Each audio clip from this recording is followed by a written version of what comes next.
Polisi culun, gak pantas kita sama kita. Kalian berdua, kalau seperti itu, ayo kita nggak boleh ngomong pada orang lain.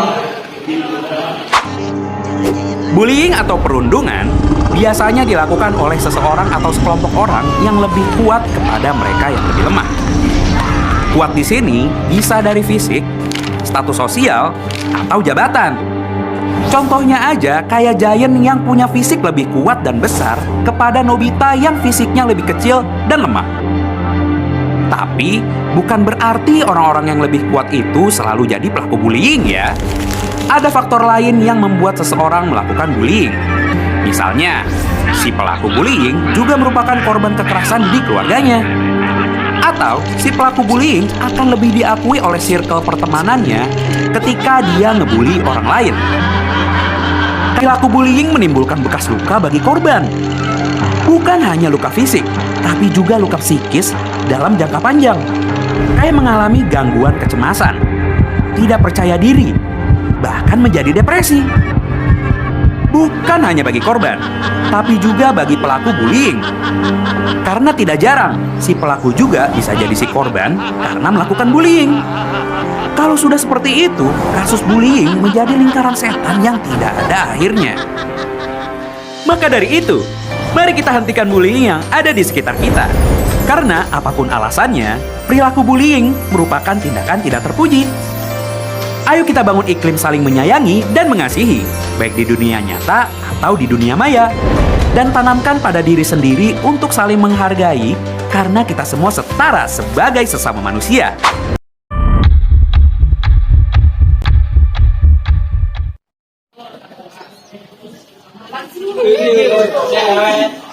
Ih, nggak boleh kayak gitu tahu. Itu nggak bagus, namanya catcalling. Emang apa sih gitu doang nggak boleh? Apa masalahnya coba? Seringkali di kehidupan, kita selalu menganggap remeh sesuatu yang kecil. Padahal, hal yang kecil akan menjadi masalah besar jika dibiarkan begitu saja. Gunung es yang permukaannya kelihatan kecil, nyatanya memiliki pangkal bawah yang besar.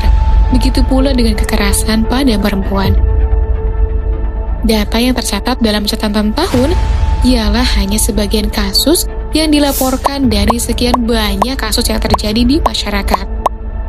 Peningkatan kasus kekerasan terhadap perempuan dalam 4 tahun terakhir mengalami peningkatan yang konsisten.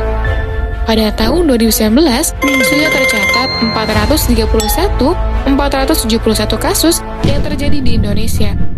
Iya, Indonesia, negara kita tercinta, negara yang masih dengan budaya patriarkinya.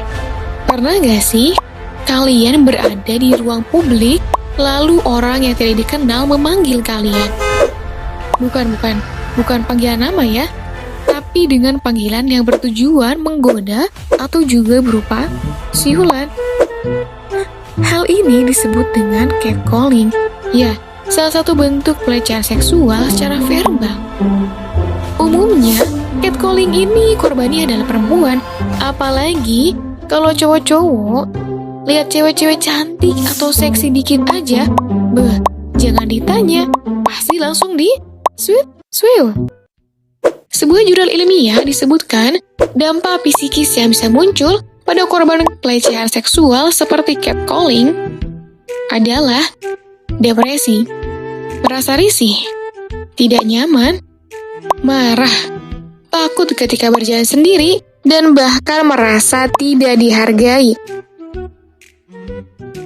Salah satu pemicu kenapa korban catcalling rentan banget mengalami depresi adalah karena menjadi victim blaming.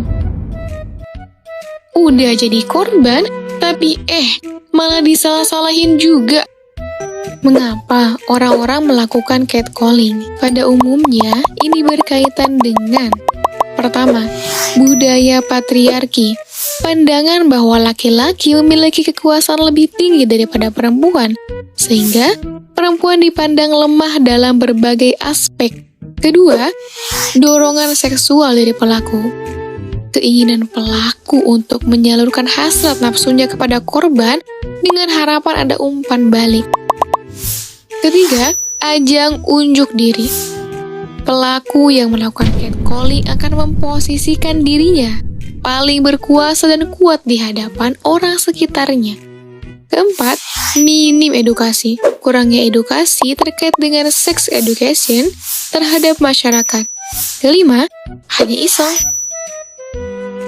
Padahal, catcalling bisa terjadi sama siapa aja tanpa memandang dia pakai baju apa, gendernya apa, dan di mana aja. Bagaimana sih cara menghindari atau melawan pelaku catcalling? Pertama, labrak atau melawan. Teriakan stop atau hentikan sambil menjulurkan tanganmu dengan tegas dapat melemahkan pelaku yang tidak menduga akan adanya perlawanan. Kedua, tunjukkan kemarahanmu. Berhenti dan tatap pelaku dari ujung kepala sampai ujung kaki dengan tatapan paling mengerikan agar pelaku tahu kalau kamu marah tanpa kamu mengatakannya. Ketiga, dokumentasikan. Rekam atau foto kejadian catcalling jika kamu mampu. 4. Abaikan. Hiraukan saja. Anggap saja mereka batu. 5. Bagikan ceritamu. Memutuskan untuk berbagi cerita ternyata memberikan kelegaan dan mengangkat beban yang mungkin mengganggumu. Well, jangan selalu memandang catcalling sebagai hal biasa. Padahal, catcalling itu bisa menjadi langkah awal pelaku melakukan tindakan kekerasan seksual yang lebih berbahaya. Catcalling bukan sebuah pujian ya, melainkan sebuah pelecehan.